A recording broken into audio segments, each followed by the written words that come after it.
அனைவருக்கும் வணக்கம். நான் அறிவே ஆல்டர்னின் வந்து 275 வார புத்தக கருத்து பகிர்வுக்காக நாம எடுத்துக்கிட்ட புத்தகம் நம்ம எல்லாரும் அறிந்த எழுத்தாளர் தமிழ்ச்செல்வன் அவர்கள் எழுதிய முதல் 50 ஆண்டுகள் தமிழ் சிறுகதையின் தடங்கள். இதன் முதல் பதிப்பு செப்டம்பர் 2022ல வந்திருக்கு. ஆனால் கவனம் பெற்றது 2025ஆம் ஆண்டிற்கான சாகித்ய அகாடமி விருது வாங்கினப்பதான். நாம எப்பவுமே இப்படிதான். நல்ல கருத்துடைய திரைப்படங்களை விருது கிடைச்ச பின்னாடி தான் விழுந்து விழுந்து பார்ப்போம். ஆசிரியர் நமக்கு நன்கு அறிமுகமானவர் தான். தமிழ்நாடு முற்போக்கு எழுத்தாளர் கலைஞர்கள் சங்கத்தின் மாநில செயற்குழு உறுப்பினராகவும், செம்மலர் மாத இதழின் ஆசிரியராகவும் உள்ளார். அரசியல் எனக்கு பிடிக்கும், இருளும் ஒளியும், எசப்பாட்டு, ஆண்கள் சமைப்பது அதனினும் இனிது அவரது குறிப்பிடத்தக்க நூல்கள். 40க்கும் மேற்பட்ட நூல்கள் எழுதியிருக்காரு. இப்படி ஒரு நூலை எழுத தூண்டிய எழுத்தாளர் அருணன் அவர்களுக்கு நூலை சமர்ப்பணம் செய்கிறேன் என்று சொல்லியிருக்காரு. பாரதி புத்தகாலயம் வெளியிட்டுள்ள அந்த 895 பக்கங்கள் கொண்ட இந்த நூலின் விலை 895 ரூபாய். ஆனா அந்த பாரதி புத்தகாலயத்துல ஆசிரியருக்கு பாராட்டு விழா நடத்தினாங்க. அன்று மட்டும் ரூபாய் 500க்கு இந்த புத்தகத்தை கொடுத்தாங்க. இதுக்கு ஒரு படி மேல போய் சீர்வாசகர் வாட்டம் என்ன பண்றாங்கன்னா, மக்கள் பதிப்பாக ரூபாய் 300க்கு விலை நிர்ணயம் செய்து முதல் 5000 படிகளுக்கு இப்ப கொடுத்துட்டு இருக்காங்க. இந்த இந்த நூலோட செல்ஃப் எக்ஸ்பிளனேட்டரி அப்படின்னு சொல்றோம்ல, அந்த அளவுக்கு விரிவான தெளிவான விளக்கத்தை முன்னுரையாக 11 பக்கத்துல ஆசிரியர் கொடுத்திருக்காரு.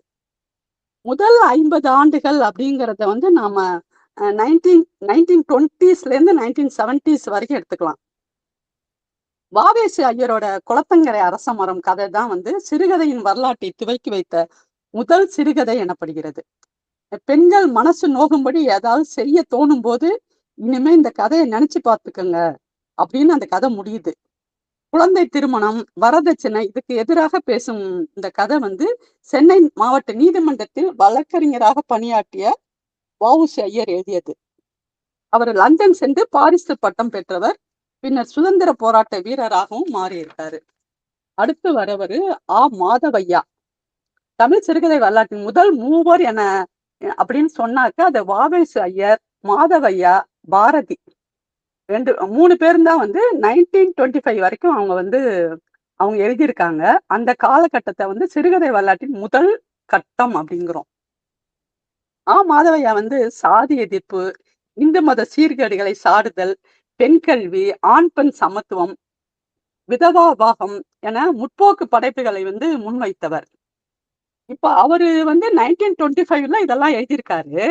இப்ப 2025 தாண்டி 2026 ஆயிடுச்சு. 100 ஆண்டுகள் கடந்து இன்னைக்கும் நாம சாதி எதிர்ப்பு, இந்து மத சீர்கேடுகளை சாடுதல், ஆண் பெண் சமத்துவம் அப்படின்னு பேசிக்கிட்டு இருக்கோம். அப்படின்னாக்க எனக்கு இது ஒரு டயலாக் தான் ஞாபகம் வருது. இதுக்கு நீ வெக்கப்படணும் சென்றாயன். சமபந்தி குறித்தான ஏணியேற்ற நிலையம் அப்படிங்கிற இந்த இவரோட கதைய, மாதவையா இருக்கல்ல, அவரோட கதைய தனக்கு மிகவும் பிடித்த கதை அப்படின்னு ஆசிரியர் சொல்றாரு. இப்ப பாரதினாலே நமக்கு கவிதை, பாடல்கள் அதுதான் ஞாபகம் வரும். ஆனா சிறுகதை ஆசிரியராகவும் அவர் இருந்துள்ளார். இந்த இந்திய ஜனத்தொகையில 6ல் ஒரு பங்காக வாழும் தாழ்த்தப்பட்ட மக்களுக்காக பேசிய 6ல் ஒரு பங்கு அப்படிங்கிற கதை தான் ரொம்ப ஃபேமஸான கதை. அப்போ இதோட சாஸ்திரியார் மகன், காக்காய் பார்லிமெண்ட், புதிய கோணங்கி, ஞான ரதம் இந்த கதைகளை எல்லாம் பத்தி இந்த நூல்ல சொல்றாங்க. அடுத்து புதுமை பித்தன் வராரு. தகப்பன் பேச்சை கேட்காத புதுமை பித்தனையும் அவரது மனைவியையும் அவரது தந்தை நள்ளிரவில் வீட்டை விட்டு துரத்தி விட்டார். நடுத்தருவில் நின்றார்கள். இப்ப சமூகத்தால் நடுத்தருவில் நிறுத்தப்பட்ட ஒரு மனிதனின் கண்ணோட்டம் என்னவாக இருக்குமோ, பேசும் தொனி என்னவாக இருக்குமோ, அதுவே அவரது படைப்புகள் இருந்ததோ என்ற ஐயம் அவரது படைப்புகளை தொடர்ந்து வாசிக்கும் போது ஏற்படுகிறது அப்படின்னு ஆசிரியர் இங்க சொல்றாரு. இவரது உச்சமான கதைகள் என்று யார் ஒரு 10 கதை எடுத்தாலும் அது நிச்சயம் இடம்பெறும் கதை செல்லம்மா. சிறுகதைக்கு உருவமும் உள்ளடக்கமும் கொடுத்து மூச்சுக்காற்றை வாய் வைத்து ஊதி உயிர் கொடுத்தவர் புதுமை பித்தன் அப்படின்னு சொல்றாரு இவரை பத்தி. இதை விட சிறப்பிக்க முடியாத வகையில அந்த மாதிரி இவர் பதிவு செய்யறாரு. அவனுடைய ஆத்ம திருப்திக்காக எழுதி கொள்றதை விட வேகமான காரியம் வேறு எதுவும் கிடையாதுன்னு ஒரு கடிதத்துல வந்து புதுமை பித்தன் குறிப்பிட்டுள்ளதாக ஆய்வாளர் ராஜ் கௌதமன் வந்து சொல்றாரு. இந்த பொருளாதார பார்வை போலவே சாதியம், பெண்ணடிமைத்தனம் பற்றியும் இவரது கதைகள்லாம் பேசுது. அன்றாட வாழ்க்கை பிரச்சனைகளை, வாழ்வின் முரண்பாடுகளை, சமூகத்தின் கையாலாகாத தனத்தை, சமூகத்தின் பொறுப்பற்ற தன்மையை புதுமை பித்தன் அளவுக்கு சிறுகதைகளில் உரித்து தொங்க போட்டவர்கள் யாரும் இல்லை என்பதுதான் இங்க ஹைலைட். பிறந்த போதிருந்தே தமிழ் சிறுகதை எளிய மக்கள் சார்ந்த, சமூகம் சார்ந்த ஒரு அரசியல் பார்வையை கொண்டிருந்தது. அது இன்று வரை தொடர்வதையும் காண முடிகிறது என்று சொல்லும் ஆசிரியர் இந்த நூல்ல வந்து 58 எழுத்தாளர்களை பத்தி சொல்றாரு. இந்த சிறுகதைகளை வந்து பத்திரிகைகளை வைத்தும் சிந்தனை போக்குகளை வைத்தும் வகை பிரித்து 6 வகையாக பிரிக்கிறாரு. அதுல வந்து மணிக்கொடி எனும் பத்திரிகையில் PS ராமையா ஆசிரியரா இருந்தப்ப 1935ல இருந்து 38 தரமான சிறுகதைகள் வெளிவந்த சிறுகதைகளின் பொற்காலம் அப்படின்னு போட்டப்படுகிறது. புதுமை பித்தன், பிச்சமூர்த்தி, கூப்பா ராஜகோபாலன், PS ராமையா, சீசு செல்லப்பா, டி ஜானகிராமன், கானா சுப்பிரமணியம், லாசா ராமாமிர்தம், மௌனி, MV வெங்கட்ராமன் இவங்களோட கதையெல்லாம் வந்து இந்த மணிக்கொடி இதழ்ல வெளிவந்திருக்கு. இது கலைக்காக எனும் பிரிவு, முதல் பிரிவு. அடுத்து கலை விற்பனைக்காக அப்படிங்கிறது 2ஆம் பிரிவு. இது வந்து ஆனந்த விகடன், கல்கி, குமுதம், சாவி, குங்குமம் இதெல்லாம் வந்து சிறுகதைங்கிற வடிவம் மக்கள்கிட்ட போய் பரவலா அறிமுகம் ஆக வந்து ரொம்ப உதவியா இருந்தது. அது வந்து அடுத்த பிரிவு. கலை இலக்கியம் யாவும் மக்களுக்கே என்றது இடதுசாரி முற்போக்கு சிந்தனையுடன் நடத்திய சாந்தி, சரஸ்வதி, ஜனசக்தி, தாமரை, பின்னர் வந்த செம்மலர் முதலிய பத்திரிகைகள். இதெல்லாம் வந்து பல எழுத்தாளர்கள் வந்து மார்க்சிய சிந்தனையோடும் கம்யூனிஸ்ட் கொள்கைகளின் ஆதரவாளர்களாக வந்து வாழ்ந்திருக்காங்க. 4வது பிரிவு வந்து திராவிட இயக்க சிந்தனைகளான சுயமரியாதை, பாலிய விவாக எதிர்ப்பு, மூட நம்பிக்கை எதிர்ப்பு, கடவுள் மறுப்பு, பெண் விடுதலை பத்தி எழுதிய எழுத்தாளரோட காலம் அது. திராவிட இயக்க எழுத்தாளர்கள் அப்படிங்கிற தலைப்புல தனியா கொண்டு வர்றாரு. அதுல கலைஞர் கருணாநிதி, ராம அரங்கண்ணல், AVP ஆசை தம்பி, TK சீனிவாசன், SS தென்னரசு இவங்களை பத்தி எல்லாம் சொல்றாரு. 40, 50கள் வந்து பகுத்தறிவு பிரச்சாரத்தை முன்னெடுத்து திராவிட இயக்கத்தின் எழுத்தாளராக சங்கிலிசாமி அப்படிங்கிற கதையில வந்து கலைஞர் தன் பணியை சரியாக செஞ்சிருக்கார் அப்படின்னு சொல்றாரு. 5வது பிரிவு வந்து 60களுக்கு பிறகு மராட்டியத்திலும் கன்னடத்திலும் தலித் அடையாளத்துடன் படைப்புகள் மேலெழுந்து வந்த பின்னணியில வந்து தலித் மக்கள் பகுதியில் இருந்து படைப்பாளிகள் கோபத்துடன் தங்கள் வாழ்வை முன்வைத்து சமூகத்தின் மனசாட்சியை உலுக்கினார்கள். 80கள்ல இருந்து பெண் படைப்பாளர்கள் வந்து அணி அணியாக எழுத வந்து கவிதை, சிறுகதை, நாவல் அப்படின்னு எல்லா வடிவங்களிலும் இதுகாரும் பேசப்படாத தங்கள் வலிகளையும் அநீதிகளையும் பேசி இலக்கிய உலகின் மனசாட்சியை உலுக்கினார்கள். இதுவே 6வது பிரிவு அப்படிங்கிறாரு. அப்புறம் இந்த ஒரு நாள் கூட ஸ்கூல் பக்கம் போகல. 115 நாவல்களை எழுதிய ஆளுமை, தமிழில் நாவல் எழுதிய முதல் பெண், எழுத்தாளர், பத்திரிகையாளர், சுதந்திர போராட்ட வீரர், சமூக சேவகி, இசைக்கலைஞர் என பல பரிமாணங்களில் தன்னை நிறுவிக்கொண்ட வைமு கோதை நாயகி அம்மாள் அதான் வந்து முதல்ல இதுல வராங்க. குறைவான சிறுகதைகளை என்றாலும் சாகாவர பெற்ற கதைகளை எழுதிய நீயும் எழுத்துல என் கூட தொடர்ந்து வரணும் என்பதே எனது ஆசை அப்படின்னு சொன்ன புதுமை பித்தனின் மனைவி கமலா விருத்தாச்சலம். இப்ப தமயந்தி எனும் ஒரே ஒரு சிறுகதை எழுதி சிறுகதை வரலாற்று இடம்பெற்ற மூவலூர் ராமாமிர்தம் அம்மையார். அப்புறம் 50 ஆண்டுகளுக்கு மேலாக தொடர்ந்து எழுதி 500 சிறுகதைகள், 9 நாவல்கள் எழுதிய நாட்டுடைமையாக்கப்பட்ட படைப்புகளுக்கு சொந்தக்காரரான கூப்பா சேது அம்மாள். இந்த 4 பேரை பத்தி இதுல சொல்றாங்க. தொடக்கத்தில் இருந்தே வந்து சிறுகதைகள் பெண்ணின் பால் ஒரு பரிவுடன் இருந்தாலும் பெண் நிலையில் நின்று பெண் அரசியல் பேச எழுத்தாளர் அம்பை வரும் வரை காத்திருக்க வேண்டியிருந்தது என்று சொல்லி தனிமை என்னும் இருட்டு, சிறகுகள் முறியும், வீட்டின் மூலையில் ஒரு சமையல் அறை, வெளிப்பாடு இந்த கதையெல்லாம் பத்தி ஆசிரியர் விளக்கி சொல்றாரு. இல்ல வெளிப்பாடு கதை தான் ரொம்ப ஃபேமஸான அம்பையின் கதை. இந்த ஒரு ஆய்வாளர் பெண்மணி வந்து திருநெல்வேலி வந்து 2 பெண்களை பாக்குறாங்க. பார்த்து ஒரு இன்டர்வியூ மாதிரி எடுக்கிறாங்க. அவங்க ஒருத்தட்ட பேசும்போது சொல்றாங்க, அவங்க சொல்றாங்க 10 வயசு தொடங்கி தோசை சுடுறேன். 40 வருஷமா ஒரு நாளைக்கு 20ன்னு. அப்பன்னா இவங்க கால்குலேட் பண்றாங்க. ஒரு வருஷத்துக்கு 7,300, 40 வருஷத்துக்கு 2,92,000 அப்படின்னு சொல்றாங்க. அப்படியே அவங்களுக்கே ரொம்ப வியப்பாயிடுது. நாம இவ்ளோ கோடிக்கணக்குல சுட்டுருக்கோமா அப்படின்னு. தோசை மட்டுமா சுடுவாங்க? இட்லி, பூரி, பொங்கல், வடைன்னு அதையெல்லாம் சேர்த்தா இன்னும் வரும். இன்னும் வரும் எந்தன் கதைன்னு. அப்புறம் புதுமை பித்தனுக்கு அடுத்து எழுத்தாளர் மௌனியை பத்தி சொல்லப்பட்டுள்ளது. 78 ஆண்டு கால வாழ்க்கையில வந்து 24 கதை மட்டுமே எழுதி இரவா புகழ் பெற்றவர் அப்படின்னு. அடுத்து வர்றவங்க கூபா ராஜகோபாலன், பிச்சமூர்த்தி, பி.எஸ். ராமையா. இந்த பி.எஸ். ராமையா ஏற்கனவே பார்த்தோம். மணிக்கொடி பத்திரிகை ஆசிரியர் வந்து 300க்கும் மேற்பட்ட சிறுகதை எழுதியிருக்காரு. அடுத்து வர்றவர் தான் தோமுசி ரகுநாதன். புதுமை பித்தனுக்கு வந்து இவரோட கதையெல்லாம் பிடிச்சு போய் என்ன பண்றாரு, ஓய் நீ நம்ம ஆளியா, உன்னைத்தான் இத்தனை நாளா தேடிட்டு இருந்தேன் அப்படின்னு சொல்லி அவர்கிட்ட ரொம்ப நெருக்கமாயிட்டாராம். இவர் எழுதிய ஆணைத்து என்ற சிறுகதைக்கு ஈடான ஒரு கதையை வேறு யாரும் எழுதவில்லை அப்படிங்கிறது எழுத்தாளர் சுந்தர ராமசாமியின் கருத்து. ஒரு எழுத்தாளர் இன்னொரு எழுத்தாளரை பாராட்டுறாங்கிறது நமக்கு வியப்பான விஷயமா இருக்கு. புதுமை பித்தனோடு சேர்ந்து கொண்டு கல்கி உள்ளிட்ட புகழ்பெற்ற இலக்கிய உலக ஜாம்பவான்களை எல்லாம் கூர்மையான விமர்சன கணைகளால் வீழ்த்தியவர் தோமுசி ரகுநாதன் அப்படின்னு சொல்றாரு. புதுமை பித்தனிடம் நாம் காண்ற அதே கிண்டல், நகையுணர்வு, சமூக விமர்சனம் இன்னும் அழுத்தமான குரல்ல வந்து ரகுநாதனின் கதைகளில் கேட்கலாம். அப்புறம் இந்த மகாபாரத காவியத்தை மறுவாசிப்பு செய்து எழுதப்பட்ட வெண்டிலன் என்ற போதும் என்ற சிறுகதையை பத்தி இங்க பதிவு செய்கிறார்.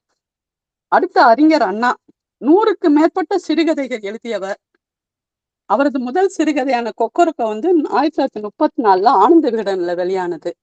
அண்ணாவின் கருப்பண்ணசாமி யோசிக்கிறார் அந்த கதையை பத்தி சொல்றாரு இதுல. அடுத்து சீசு செல்லப்பா பத்தி, இலக்கியத்துக்காகவே தன் உடல், பொருள், ஆவி அனைத்தையும் அர்ப்பணம் செய்த ஒருவர் உண்டு என்றால் அவர் சீசு செல்லப்பா தான் என்று சொல்லி சிறை வாழ்க்கையின் கடைசி நாளின் நினைவை பேசும் மூடி இருந்தது கதையை பத்தி சொல்றாரு. அடுத்து கல்கி. தான் இறக்கும் வரை கல்கியுடன் நேருக்கு நேர் மல்லுக்கு நின்றவர் புதுமை பித்தன். கல்கியின் வாதங்களை மட்டரக மூளைகளுக்கு உதயமாகுமா, அக்கு தொக்கட்ட வார்த்தை குப்பை அப்படிங்கிற அளவுக்கு கடுமையான வார்த்தையால் வந்து சாடியவர். எல்லாவற்றுக்கும் மேலாக ஜனரஞ்சக எழுத்து என்பதன் அடையாளமாக அவர்தான் உள்ளார். காந்திஜியின் கொள்கைகளை, சமூக சீர்திருத்த கருத்துக்களை, மூட பழக்க வழக்கங்களை எதிர்த்து உறுதியுடன் எழுதினாள் என்று ஆசிரியர் சொல்றாரு. கல்கி வந்தவுடன் அடுத்து ராஜாஜி வந்துடுறார். மதுவிலக்கு பிரச்சாரம், தீண்டாமை ஒழிப்பு போன்ற அன்றைய காங்கிரஸ் கட்சியின் நடவடிக்கைகளுக்கு வந்து ஆதரவா இவர் பிரச்சாரம் செய்யும் நோக்கோட நிறைய கதைகள் எழுதியிருக்காரு. சபேசன் காஃபி என்ற புகழ்பெற்ற கதை வந்து அதை பத்தி இங்க சொல்றாரு. அடுத்து 22 நாவல்கள், 300 சிறுகதைகள், 15க்கும் மேற்பட்ட வானொலி நாடகங்கள் மற்றும் சிறுவர் நூல்கள் என எழுதி குவித்தவர் எழுத்தாளர் அனுத்தம்மா. ஒரு கதை மனதை மட்டுமல்ல தொடர்ச்சியாக உடலையும் பாதிக்கும் என்பதை நான் முதலாக உணர்ந்தது அழகிரிசாமியின் திரிபுரம் கதையை வாசித்த போதுதான். அக்கதையை வாசித்த நாளில் அது ஏற்படுத்திய அதிர்வுகளை தாழ முடியாமல் 3 நாள் காய்ச்சலில் படுத்து விட்டேன் அப்படின்னு ஆசிரியர் சொல்றதுல இருந்து இந்த கதையை பத்தியும் எழுத்தாளர் பத்தியும் நாம தெரிஞ்சுக்கலாம். இவரது எல்லா கதைகளுமே கரிசல் காட்டின் எளிய பசித்த மனிதர்களை பற்றியும், இந்த சென்னையில் உள்ள நடுத்தர வர்க்கத்து மனிதர்களை பற்றியும் பேசுது. உன் எழுத்து திறமையின் முழு சக்தி பிரயோகத்துடன் ஒரு காகிதத்தில் நெருப்பு என எழுதினால் அங்கு பொசுங்குகிற நெடி வர வேண்டும் அப்படிங்கிறது எழுத்தாளர் லாசா ராமாமிர்தம் அவரோட கூட்டு.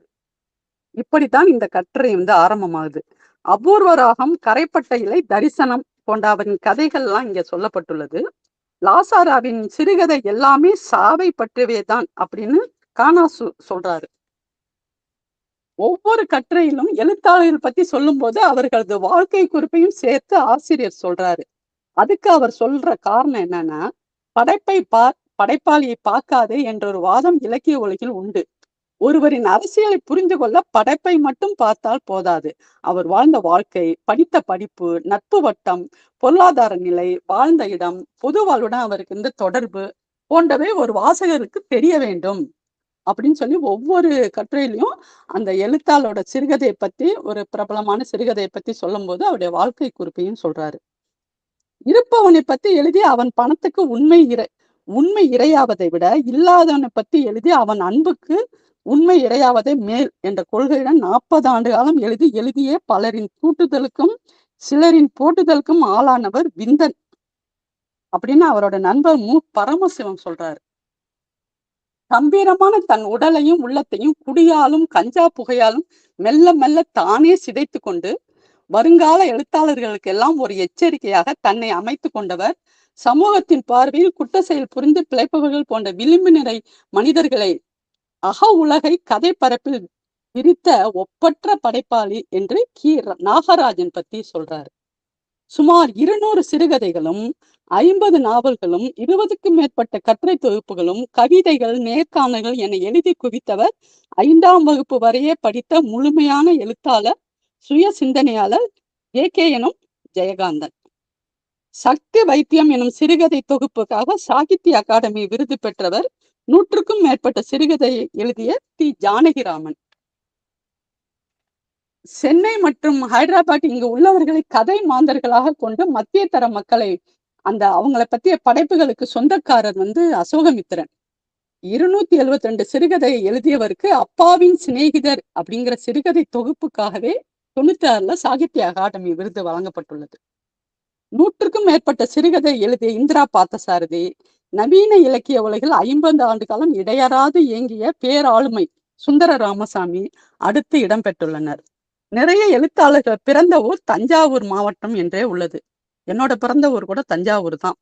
அப்படிங்கிறதுனால நான் என்ன செய்வேன், என் தஞ்சாவூர் மாவட்டம்னு பார்த்தோன்னே எந்த ஊர்ல அவங்க பிறந்திருக்காங்க அப்படின்னு ஆர்வத்தோட பார்ப்பேன். அடுத்து வர எழுத்தாளர் நான் முத்துசாமி. அவர் எந்த டிஸ்ட்ரிக்ட்னு கெஸ் பண்ணியிருப்பீங்க.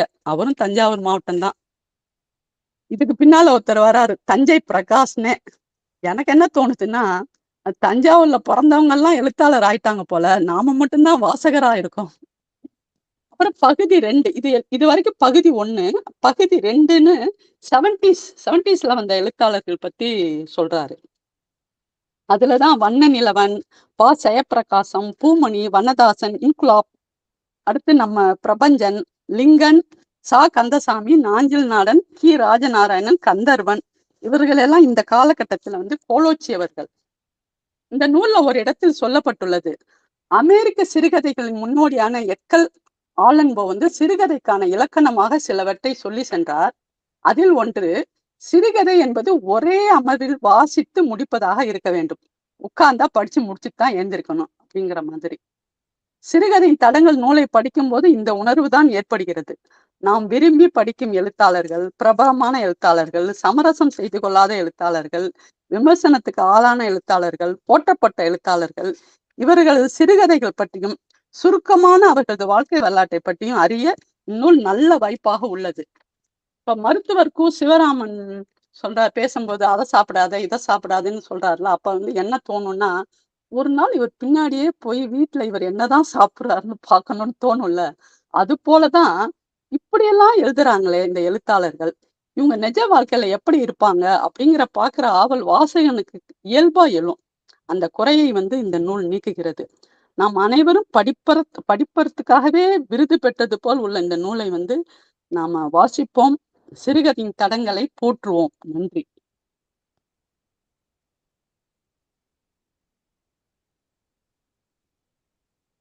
முடிஞ்சிச்சுப்பா. நன்றிம்மா. ரொம்ப சிறப்பா அந்த சிறுகதை பற்றி அந்த உலகத்துக்கே கூட்டு வந்தீங்க. ஒரு 50 ஆண்டு காலத்துல என்னென்ன சிறுகதை, அதுல நூலாசிரியருக்கு எந்தெந்த நூல்கள்லாம் அவருடைய மனம் கவர்ந்தது, அது எல்லாமே விளக்கி மிக சிறப்பாக தெளிவாகவும் சொல்லியிருந்தீங்க. அதுலயும் ஒரு சில சிறுகதைகள்லாம் குறிப்பிட்டிருந்தீங்க. கடைசியா சொல்லும் போது அதே போல ஒவ்வொரு சிறுகதையும் பார்த்தீங்கன்னா நம்மளுடைய உடல் அளவிலையும் மனதளவிலையும் அதிகமா ஒரு எழுச்சியையும் மாற்றத்தையும் ஏற்படுத்துகிறது அப்படின்னு சொல்லியிருந்தீங்க. மிக்க மகிழ்ச்சியம்மா. அது போல பங்கேற்பாளர்கள் தங்களது கருத்துக்களை பகிரலாம்.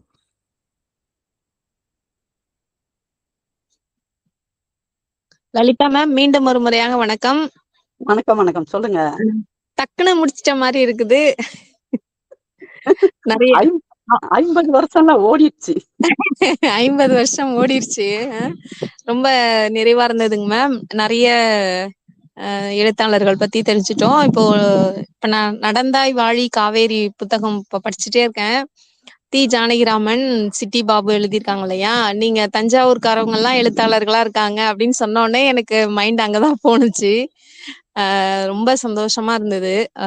நம்மளுடைய அந்த காவேரி ஆறு அதோடைய தொடக்கம் அப்படின்னு சொல்லி அவங்க போற அந்த பயணம் தான் அந்த புத்தகம். எவ்வளோ ஒரு இதுவா எழுதியிருக்கிறாங்க அந்த எழுத்தாளர்கள். நீங்க சொன்ன போல அந்த எழுத்தாளர்கள் எப்படிதான் அவங்க அவங்களோட ஒரு நாளை போக்குறாங்க, எப்படி அவங்க வந்து படிக்கிறாங்க, என்ன மாதிரி அவங்க அதை எழுதுறதுக்கு நேரம் ஒதுக்குறாங்கங்கிறத ரொம்ப ஒரு ஆச்சரியமான ஒரு விஷயம்தான். அந்த வகையில ஒரு 50 வருட வரலாற்றை அரை மணி நேரத்துல ரத்தின சுருக்கமா ரொம்ப சிறப்பா சொல்லிட்டு இருக்கீங்க. ரொம்ப சிறப்பு மேம். வாழ்த்துக்கள் வாழ்த்துக்கள். தொடரட்டும் தங்களின் தமிழ் சேவை. அடிக்கடி வாங்க, நிகழ்ச்சியில கலந்துக்கோங்க. நாங்க சொல்றதையும் கேட்டுட்டு சொல்லுங்க, ரிவ்யூ சொல்லுங்க. Thank you ma'am. மிக்க நன்றி.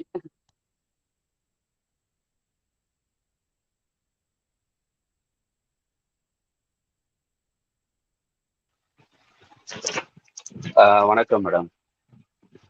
வணக்கம், சொல்லுங்க.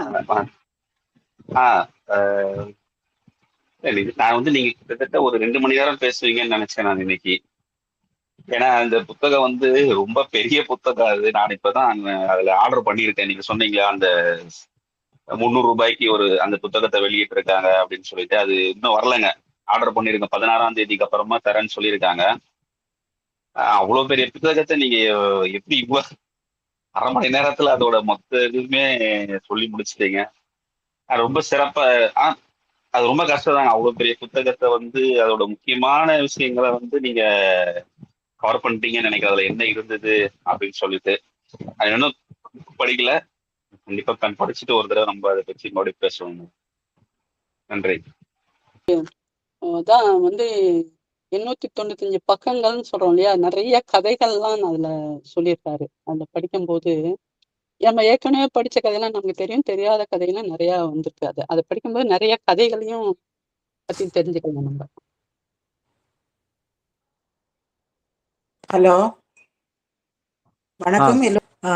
மேடம் ரொம்ப அருமையா எல்லாம் சொன்னாங்க. நீங்க சொன்ன மாதிரி 50 ஆண்டு கால வரலாற்று அழகா எவ்வளவோ எழுத்தாளர்களை பத்தி அழகா சொல்லிட்டாக்க. அமலா டீச்சர் எனக்கு ரொம்ப பிடிக்கும். அதை நான் தொடர்ந்து கேட்டுக்கிட்டே இருக்கேன் அவங்க பேசுறத. நானும் முயற்சி செய்கிறேன். இனி வரும் காலங்களில் நானும் பங்கு பெற முயற்சிக்கிறேன். எல்லாருக்கும் நன்றி, வணக்கம்.